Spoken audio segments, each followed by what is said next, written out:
আপনারা শুনেছেন যে পশ্চিমবঙ্গ সরকার 2022-2023 প্রাইমারি টেট দ্রুত সমাধান করতে চায় ডিসেম্বর মাসের মধ্যে এবং তারপরে 2024-এর বিজ্ঞপ্তি দিতে চায় জুন জুলাই মাসে। কিন্তু এর মাঝেই দেখুন যে সুপ্রিম কোর্টের প্রধান বিচারপতি একটা সাংবিধানিক বেঞ্চে একটি রায় যে ডিগ্রি প্রথমে থাকবে সেই ডিগ্রি শেষ পর্যন্ত থাকবে, সেটা কেবল চাকরির পরীক্ষার ক্ষেত্রে। তারপর থেকে নানা বিতর্ক শুরু হয়েছে এবং নানা মামলা শুরু হয়েছে। এখানে দেখুন কলকাতা হাইকোর্টের একটি বিচারপতি বিশ্বজিৎ বসুর আন্ডারে উঠেছে, সেটা হলো এই যে দুটো রায় দিয়েছে দেখেছেন, এই দুটো রায় কি ছিল বলে দিয়েছে যে B Ed is not an eligible qualification for appointment of primary teacher.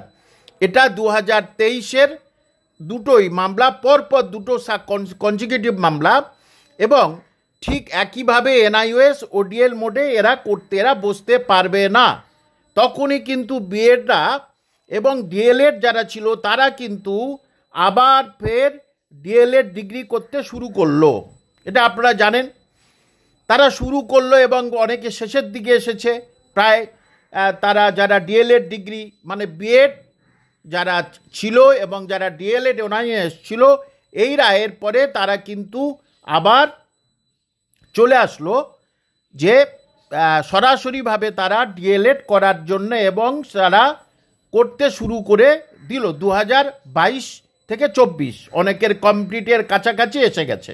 তারা একটা পিটিশন করেছে যে teacher eligibility test conducted by West Bengal primary board with B Ed and D El Ed for NIOS through ODL mode. এরাই কিন্তু একটি মামলা শুরু করেছে।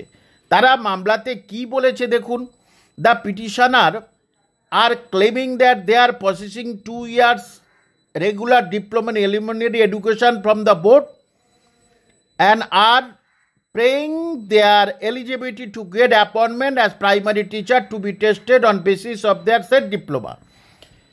ওই যে বললাম, তারা আবার নতুনভাবে যে ডিপ্লোমা যে ডিগ্রি করেছে ডিএলএড, বোধ বিএড এবং এনআইওএস ডিএলএডরা, তারা সেগুলোকে ক্যান্সেল হয়েছিল বলে তারা আবার এই যে নতুন ডিগ্রি করেছে, সেই জন্যেই তারা মাননীয় বিশ্বজিৎ বসুর কাছে প্রেয়ার করেছে যে আমরা তো আবার নতুন যখন এই ডিগ্রিটা করেছি বা করতে চলেছি শেষের পথে,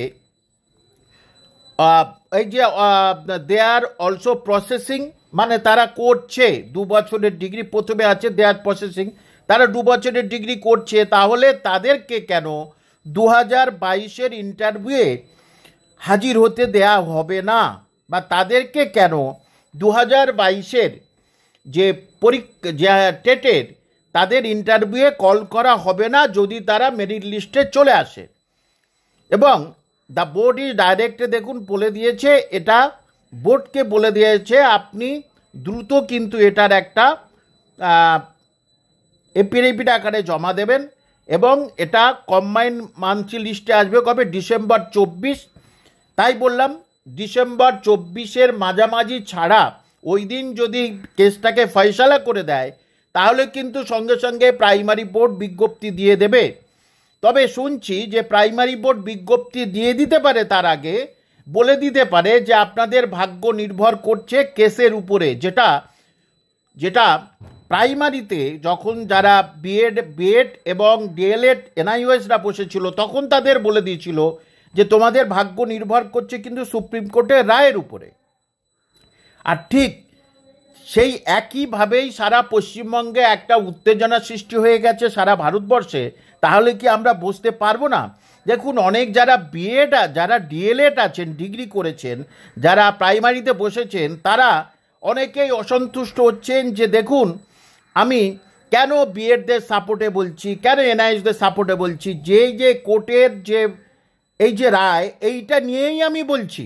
এবং সবসময় মনে করবেন যে সুপ্রিম কোর্টের যে ডিভিশন বেঞ্চ আছে আর সুপ্রিম কোর্টের সবসময়ের জন্যে যে সাংবিধানিক বেঞ্চ আছে, সেই সাংবিধানিক বেঞ্চের মান্যতা কিন্তু সবসময় বেশি।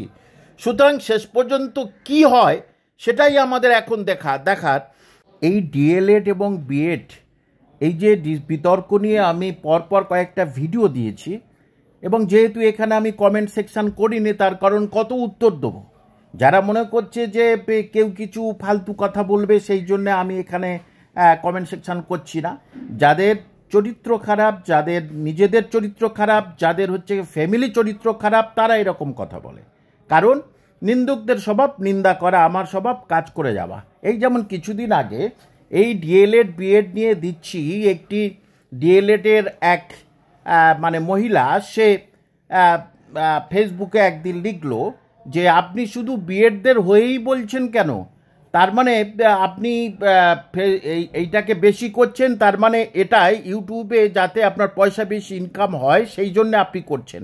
আমি আপনাকে পরিষ্কার করে বলে দিই, যদি আপনি শুনে থাকেন, যে আপনার মতো না এদিক ওদিক ঘুরে ঘুরে, ভদ্রভাবে বললাম, এদিক ওদিক ঘুরে ঘুরে পয়সা ইনকাম করি না।